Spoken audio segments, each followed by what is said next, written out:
Hello and welcome to the Feeder Series podcast, your guide to keeping up to date on everything in the junior single-seater world. I'm your host, Jim Kimberley, and I'm pleased to tell you that we have a new name on the podcast today who's been making their way up the ladder over the past year since we started doing the podcast. I think back then was 2022 when we started. Sandro had been doing stuff a little bit before that. We're going to go into this, but it's your first time on the show. Alessandro Giusti, how are you doing today?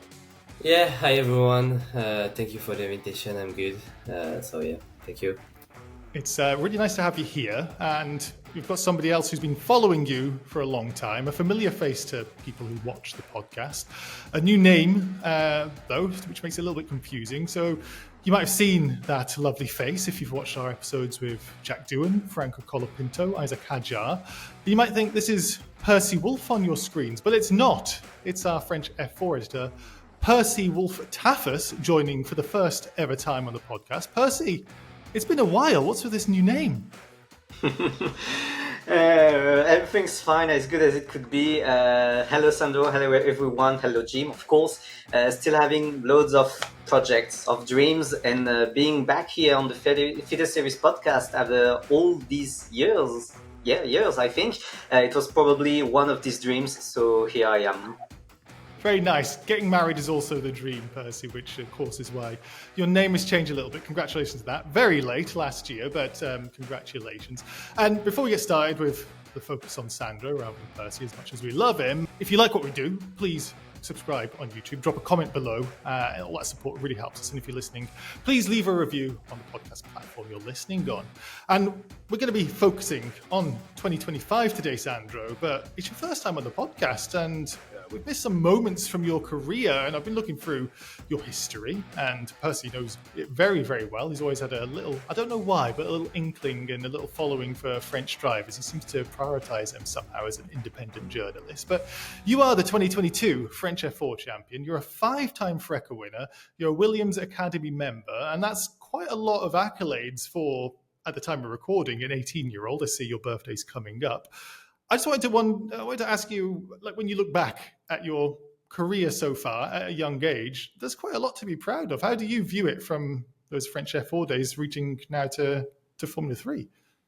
Yeah, for sure. When I was young, when it was quite tough to find budget to even do a year in Formula 4, to end up in FIA F3 with Williams, with a great team, MP. So yeah, it has been an amazing journey from the F4 and from the go-kart. And I know there is quite a lot of road ahead still, but yeah, I'm happy of what we achieved. Let's go through this a little bit, though. So French F4 a while ago, a couple of seasons in FRECA, and you're going against some of the names people familiar with who've watched the podcast, even the one now in F1, and you've held your own pretty damn well as well, may I say. And now it's Formula 3. Like, those step-ups are expected, I guess, F4 regional and then F3. But you've always seemed to be at the front, podiums all the time. You've been getting the championship in F4. Now you've got an F1 Team Academy. If I was going to tick off the boxes for what a Formula 1 driver needs to have in the modern day, these are the things, right? You must be encouraged by your performances. Yeah, for sure. It has been tough from the F4 to the FRECA, because French F4, we know we all have the same car. We have one engineer for 5 drivers. So yeah, the step was quite big at the beginning, but I think I managed quite well in FRECA. And then there is as well a big step in FRECA and F3, which is super tight, especially in quali. And you can be like either P1 or you do a small mistake, you're P14. So yeah, I think I did quite okay this year. But yeah, I think quite frustrating on some races. But I mean, it's racing. But yeah, my season in F4, FRECA and F2 was not that bad. Always fight.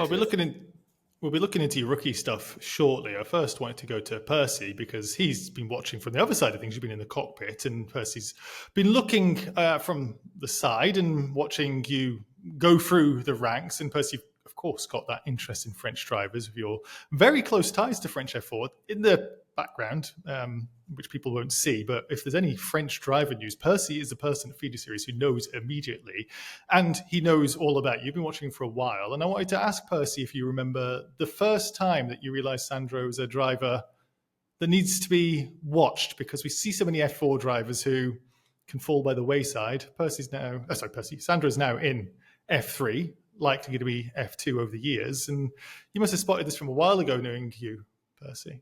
Yeah, because Sandro stepped up to Formula 4 really early because he was only 14, because at that time there were junior drivers that were allowed in French F4, which is no more the case, by the way. I remember the first souvenir I have is from Monza, where Sandro did the pole position and the race was cancelled because of the rain. So you never had the luck to have that pole position on the track. But you could always say it's one lap, maybe it was luck, blah, blah, blah. So the first time I was sure I would keep talking about Sandro over the upcoming years, it was these next couple of weekends in, I think, Paul Ricard and Manicourt, where he was challenging and beating in qualifying and in races the title contenders Esteban Masson, who just won European Le Mans Series weekend last Sunday in Spa-Francorchamps, Matteo Capieto, Hugh Barter, despite being younger and having less experience, and history proved me right, I think. Yeah, well, look at things now, absolutely. It's Formula 3. And Sandro, I just wanted to go into that a little bit and going into the present. And by the time the episode, I think, will be released, the season will be over. But it's late in the season as we're recording at the moment. And it's a rookie campaign. And I've been watching junior racing for a long enough time to know how the pyramid works. You are filtering out the drivers to only have the best ones in there. So by the time you reach F3 and then F2, you are against the best drivers of your age group, I suppose. And you see that with, especially this year, the drivers have made it to F1. So you're in the top 10 quite comfortably. You've been getting performances, a couple of podium visits, quite a bit of misfortune. I agree with Percy, watching from the neutral perspective. But I wondered how you reflect on your 2025 campaign with Formula 3 machinery, your expectations, and how things have ended up. I didn't have so much expectation going through this season because we all knew that it was a new car, so it's a bit of rolling a dice. So I guess we were quite fast all season, but I think with outside factor and the rookie mistake I did, we could have been much higher, I think, especially at the beginning of the season. Since the last 3 races we were struggling a bit to put everything in quali, and especially in the wet we're struggling, to be honest. Even like the last 3 future races, it was in the wet, cancel and in the wet, so it has been quite painful for us. But we need to work. We know we'll have the chance to improve on that. But now, I'm focused on Monza to achieve good results. Yeah. Well, when people are listening or watching this, will be thinking, wow, Sandro actually got that double victory in Monza, of course, because it would be in the past for us. But just a little bit on that side where you're talking about the pace, because it's a thing I've noticed, like in the rain, and I haven't really put it together, that you seem to be, those single lap runs seem to be pretty strong as the season's got on. Like I think your qualifying has got stronger, and then it has been, you're correct, falling back in the rain. Is that something that you are thinking is lack of familiarity with the new car, with the new tires, with the rain, or what do you attribute that to? I think when we put the car in the wet for the first time, we were already struggling to understand. I think it's more the tire, and I think we understand a bit in Budapest. During the summer, we worked a bit on it, but it's quite tough. Like all the wet race we had, we were quite struggling with the pace. Even in Melbourne, I think we were not that fast. We just didn't make mistake, and we were getting to the position before I collide. But I don't think it's not my driving which is slow on the rain, because in Freca I was not that bad in the rain, but we just struggle to understand the tire. But I think that there is some driver as well direct in my case. So You're not alone in it at all. And let's just stick on the F3 side of things for you, Percy, as well, because I know you're Frecker editor back in the day, F4, French F4 editor now, and you enjoy all the junior racing. And I know you've been watching Formula 3 because, like me, you can't help yourself. And I'm a little bit biased. It's my favorite championship. I love to watch 30 young drivers going around those tracks and the carnage it can be, and then the excellent driving. And I was going to ask Percy, what's been your highlight of Sandro's season? Anything that's stood out to you? I think there's been some really great moments, but I think the best one that really definitely struck my mind, it was that double overtake on the outside at turn 4 and then turn 5 at Barcelona. I think it was a sprint race, maybe after a safety car restart on Bruno, your teammate, and on Noel Leon, I think. Yeah, that was simply mighty. And for the anecdote, this little video clip even made it to my intro team on Twitch. So yeah, it was definitely the move of the season for me. Yeah. Are you thinking, Percy, that Sandro's been a little bit harsh on himself? Because I think there is elements of misfortune. I'm thinking of that Barcelona weekend right now, Sandro, as well. And you were lightning quick the whole time. And then there was an incident, I can't remember if it's the sprint or the feature, where you like your instincts were like this to miss a crash. yeah, But you were going for a podium like straight away on that first yeah. lap. I remember it. I remember Barcelona. It was quite painful because I was making good start, good racecraft. My race pace was good, my quali pace was good, and both start. I remember in the sprint race I was going for nearly P1. I was starting P7. I was nearly going for P1 or P2, and like team broke the suspension, so I nearly went into him. At the end we finished P6 because we were back to P11. We lost nearly 10 place. So it was painful. And the next day, same, I made a good start. I think I was down P4, P5, starting P6. And then same, I think it was Ramos who landed on the curb and I went into gravel and again lost 3 positions. So it was quite unlucky the first lap in Barcelona. But at the end, it was a good result for me. So yeah. Unfortunately, I'm not running the driver program, but I do know that this was going on you, Percy, that the people who matter know more than it's just the results table. And I think, Percy, you're probably thinking the same as me with this. That a weekend in particular, Barcelona, like that, does show the kind of driver and the quality that Sandro is. So would you say, Percy, that maybe the championship table is misrepresentative a little bit? Maybe a little bit, but I think every driver has had this part of bad luck. Of course, in the case of Sandro, I think it's been a big part of bad luck, especially these weekends like in Barcelona, where maybe potentially a double win or double podium with one win, I don't know, could have been possible. But still, everyone saw the pace, the raw pace, the tire management, the moves, the overtakes, as we said. So it's more important, even though it's frustrating because at the point you don't get the points you deserve, but everyone saw what happened during these races. So that's the most important on the long in the big picture, let's say. Yeah, absolutely is. And we've got some questions about what the future, well, not necessarily the future, but what people will think who matter. And I think it's a good time to get onto the audience questions because the Feed Series podcast is for the audience. It's not for me and Percy, as much as we could speak to Sandro and reminisce about his seasons all the time. But lots of questions, and we'll try and get through as many as possible. I know time is limited. So let me start with this one from Alex K Journalist Vlogs on Instagram, who wants to know what it's like being teammates with Bruno and Tim, and have you learnt anything from them? To be teammate of them, it's we have a really good relationship. They are both really different, Bruno and Tim. But I think Bruno has been really strong. Honestly, it was I think a bit underestimated at the beginning of the season, but his raw pace is really good, especially in quali. He's putting very good laps. So learning from him in quali and 14, the experience he had last year, he's doing a mega job. And just learning from them. Really nice guy as well. I think, Percy, you were on a podcast with Tim back in the day. I think you were one of Yeah, our guests. long time ago, but yeah, definitely, yeah.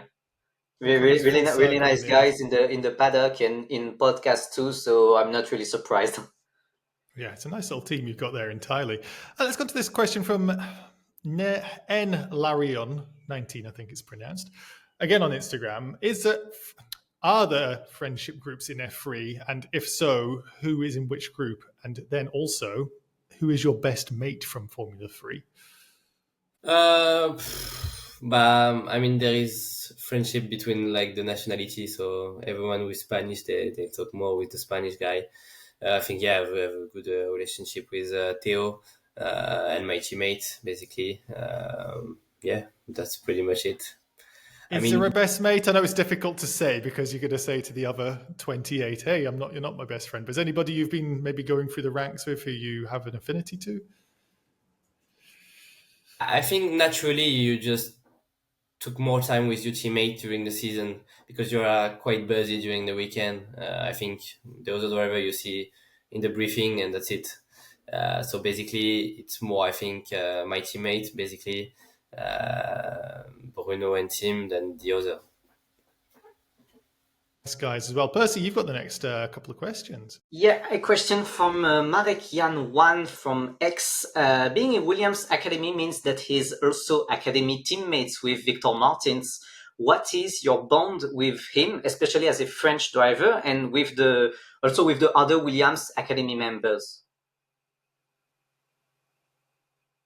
Yeah, I know Victor since a while. I remember my first go-kart test was with his brother. So he was my mechanics for my first day in go-kart. So I knew him since 2017. So he was just crowned world champion in go-kart. So he coached me in go-kart in my last year. So it's quite fun to be there with him. I am in F3, he's in F2. So yeah, when we had the physical preparation, yeah, we have a good relationship. And yeah, I mean with the other Williams, I don't know really well the go karts, but I know I have a good relationship with Luke and yeah, they are good guys. So yeah. There was a little Okay. camp, I think. Sorry, Yes. Percy. There's a little camp before the summer break as well. Was that like quite Yeah. a nice bonding experience? Yeah, always there is the training camp they call this in January. Normally it's in January, so before the season and at the middle of the season. So yeah, it's good to work a bit physically and to see where is the improvement from last time. So yeah, it's quite important for the physical preparation. Sorry, Percy, I interrupted. You got the next No, I question. wasn't aware at all of this anecdote about Martins coaching you when you were, in 2017. Yeah, So, actually there is a photo on Instagram where he coached me. So okay. Okay. I have the next question from Sean Kelly 35 via X. What is your favorite racing memory? that's a tough one. I probably go with my first victory in Freca. Uh, it was crazy because the day before I rolled over in the last corner. It was a messy session. I rolled over. The car was destroyed. I didn't even know if the car would have actually started in the quali, and it was pole position and a race win with fastest lap. So yeah, I think that was my favorite racing memory. Yeah. Utterly dominating everybody after the lows of the day before, like a roller coaster, the sport sometimes. Yeah, yeah. The next question is from Frederick Maloney via Instagram. They want to know, how did you get into the Williams Academy and how is it? And also just wearing my Williams top as well to represent the day. So right there with you, Williams team. The first contact was like at the end of 2023 after my 3 win in a row. Like it was Paul Ricard month Red Bull Ring. We had the first contact with, it was both RT and Williams. It was a plan for the 2024 season to be with RT and Williams, and then I had a meetup with James, Sven, and other guys from Williams, and then we signed basically, and from there I think it's a great academy. We have physio for the season. We have mental coach. We have the sim for F1 available. So yeah, it's a good preparation for us. Was it quite a difference in your seasons then, from like Freca rookie season, Freca second season, because of that support that you have? Yeah, for sure. It is different because I switched team as well. RT is more professional than G4 is a big team, F2, F3, F4, Freca. So yeah, it has been different. It has been tough as well because the team the year before they were struggling. They were I think 8 or 9 in championship. So first part of the season was actually quite tough, but I think at the end of the season we were podium every weekend, so it was quite good. Indeed. This question you might know what they like, with the username is Sven Smeets Fan Club President, and they're asking this from Discord. What was your first day at Williams Academy like? Also, how awesome is Sven Smeets? It's maybe Sven Smeets' burner account, I don't know, but they want to know. Sven Smeets, if people don't know, is essentially the helmet marker with Williams. But yeah, what was your first day at Williams like, and how do you find Sven? But there is but the first contact I guess was like the meetup. So it was not my first day, but it was impressive to be at the Williams factory. And my real first day was in January, I think, where I made the photo shoot and everything. They gave me team kit, and after I think it was the training camp, so it was actually busy. But yeah, it was amazing. So I discovered a bit everything on the factory. I watched the team, the cars. Yeah, so it was amazing. And yeah, for Sven, yeah, he's a good guy. I think he's one of the only guys at Williams who speak French, with James and an engineer. So yeah, it's quite good. I see more him in F3 than in Freca, so we had a good time. Yeah. Yeah, it's good to see as well, on this Williams side of things as well, because obviously with Victor, another French person to join as well. But I'm always taken when I look into their stuff and the history that they've got. So like, but I guess when you see the museum, you must think there is so much history at this team, like with the amount of cars and the iconic drivers there. And now you're part of that lineup. Yeah, it's amazing to be there. Even like I think the last French at Williams who won was like Alain Prost. So yeah, so it's good to be part of Williams and such historic. We had Senna, I don't know, Prost, so much driver, historical driver who won a world title. So yeah, it's amazing to be back to this team, and I think they're making their way up again. So it's good to see that. Percy, next few questions from you. Yeah, I have a question from Kirken via Discord. How often are you at Grove at Williams headquarters?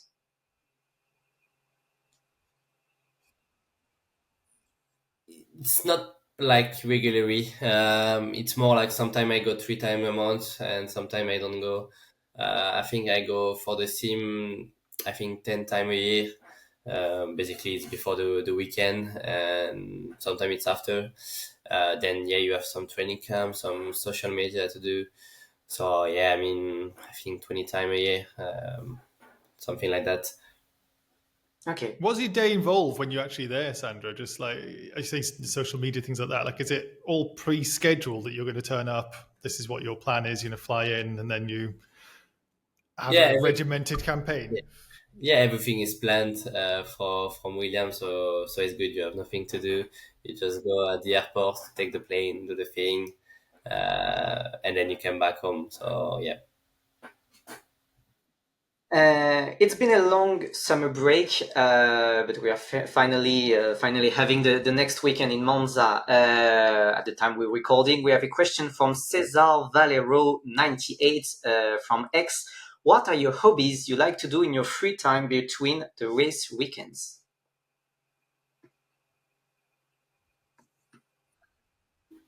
You mean the free time is the summer break, or?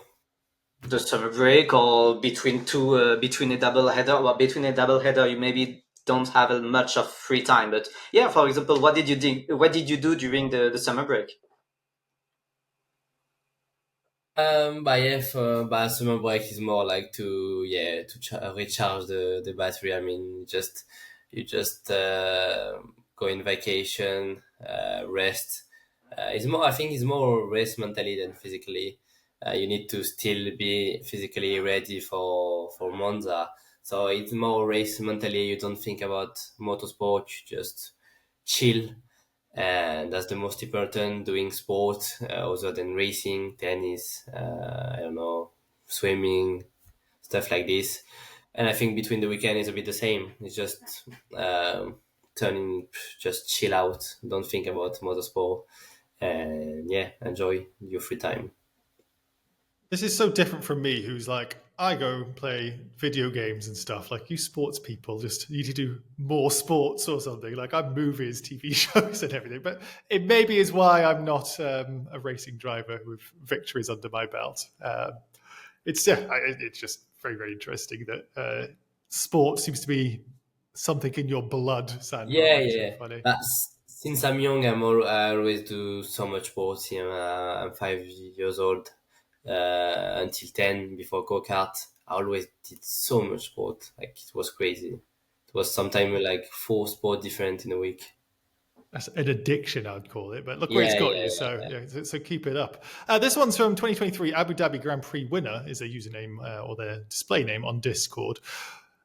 Slightly different, but still racing. What first attracted you to test Formula E machinery, and how did it feel going from the F3 car to the Gen 3 Evo?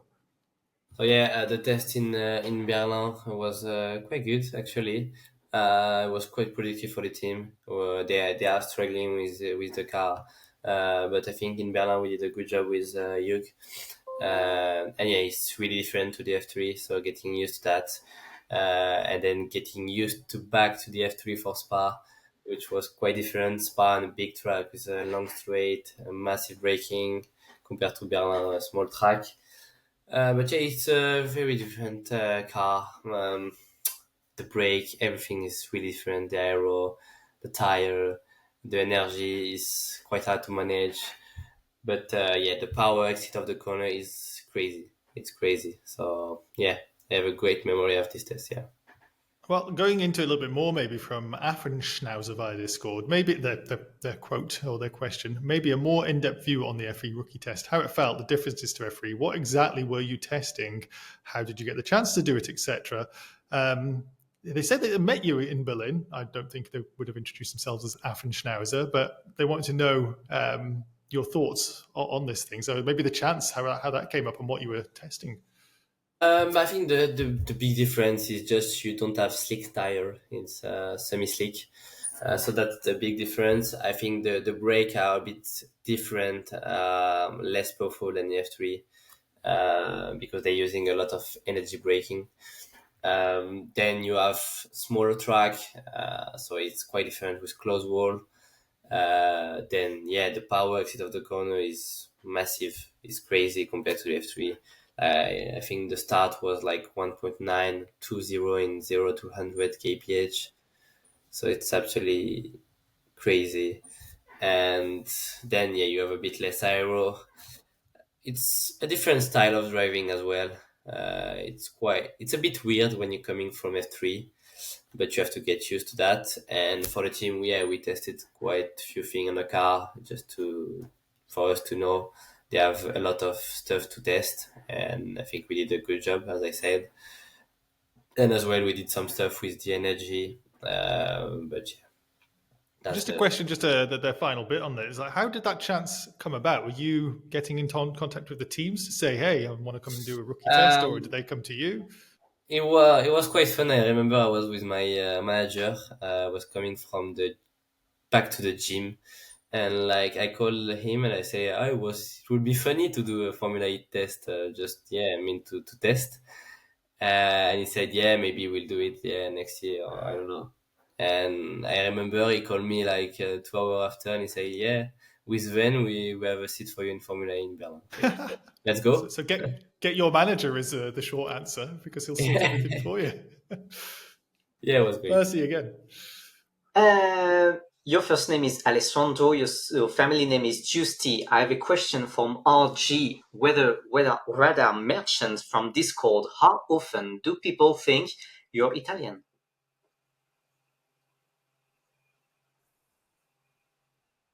Quite a lot of time. But I always, it's more at the airport. When I'm at the airport, they say, "Ah, you're French. I thought you were Italian," because they check your ID or your passport. But yeah, in go kart as well. But I think all my name and surname, it's 100% Italian. So yeah, you have to think that. But yeah, my two grandfather and two grandmother were Italian, so that's why. Okay. I have a next question from Cambro0S from Instagram. What football teams, players do you support? It's not in the question, but just keep in mind, Mr. Gasly and Mr. Mulliez that are supporting your career have shares in the FC Versailles in French third tier.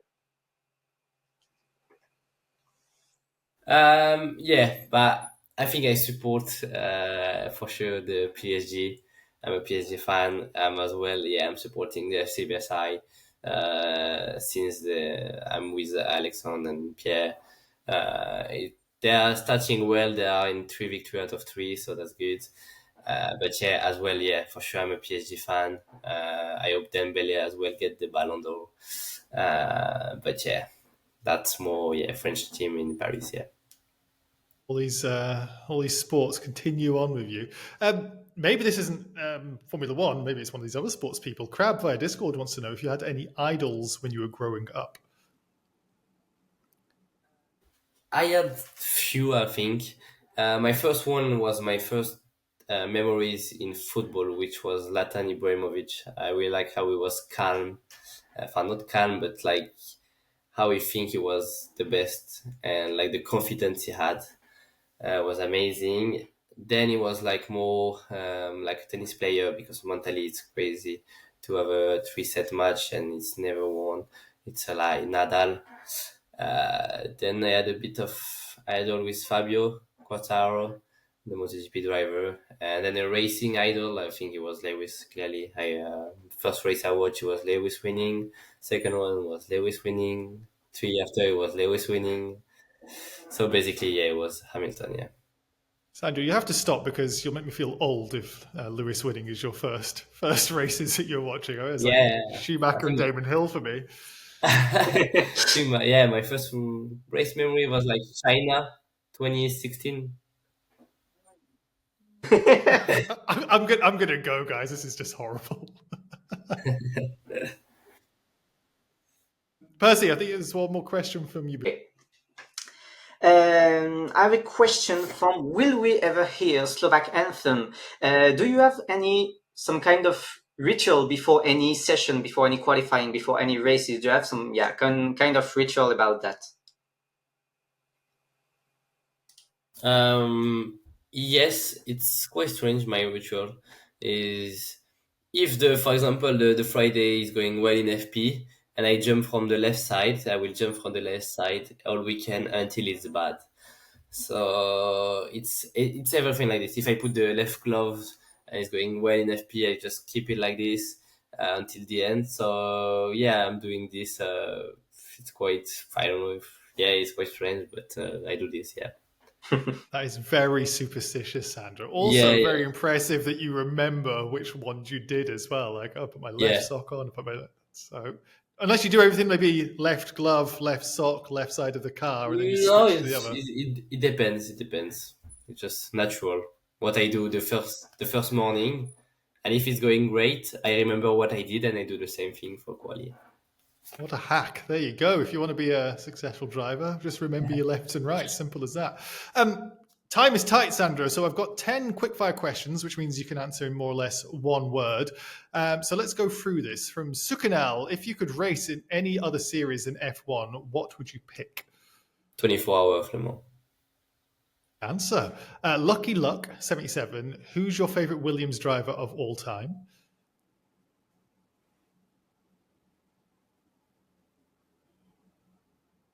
As a Frenchman, I thought Prost was going to be like Oh the yeah, answer yeah. straight I away. mean, yeah, I would have been Prost, yeah, for sure. But yeah, Prost. Yeah, Carlos and Alex are going to give you a slap when they see you next time. That's a very big loss. D-Boy282, favorite food? Sushi. Ria, did you watch Into the Barrier as a kid? I don't know what that is, but I wondered if you know what Into the Sorry, Barrier is. what's the question? I think it's. Do you know Into the Barrier? I think it's like a social media or a joke No. account or something. No. No, me neither. I'm with you. Siav Pai, what's your favorite flavor of ice cream? Lemon. Nice. Very similar on these ones, actually, Sandro. Vlop, who is your favorite French racing driver? They don't say current, but maybe you've got a current favorite and a historic. Prost. It's not very current. So easy for the French people. Just Prost. Tia, what is your favorite type of cheese? Cheese. Wow. The Comté. I don't know the word in English, but it's named the Comté in French. So. I'm not familiar with it, but then again, I'm vegan, so it's not too surprising. It's very common. It's very common. Okay. I'll get more info from you after, Percy. This one's from McRae XMV1. What's your favorite movie? Interstellar. Nice, really good. Oh, it's weird. You're answering it's very similar to me. Snitch Evans, what's your favorite vegetable?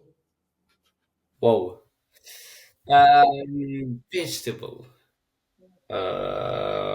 Spinach, I think. I'm glad that you got an answer for it. Very Popeye as well. And then most importantly, and the reason people tune in, Checo Pal wants to know, what color is your toothbrush? I think it's gray something. You think it's grey? Well, I'm surprised you don't know. I mean, it's your toothbrush. The most important thing is what people want to listen. Listen, Sandro, we've got a grey toothbrush, which I think is the first time we've had a grey toothbrush as that ridiculous questions answer. So great to land on that as we end with a new answer. And I'm going to say that's all the time we have this episode. Thank you to everybody for watching and listening. If you're watching on YouTube, please drop a like on the video, leave us a comment and subscribe to the channel. All really helps us out. And if you're listening, leaving a review on the podcast platform you're listening on is also greatly appreciated. Finally, check out feederseries.net for more Feeder Series insight and follow Feeder_series and FS Americas on X, Feeder Series Net on Instagram, and Feeder Series on TikTok. You can find the links to all of that, plus the accounts for myself, Percy, and Sandro in the YouTube description or the podcast show notes. Until next time, we have been the Feeder Series Podcast. Goodbye.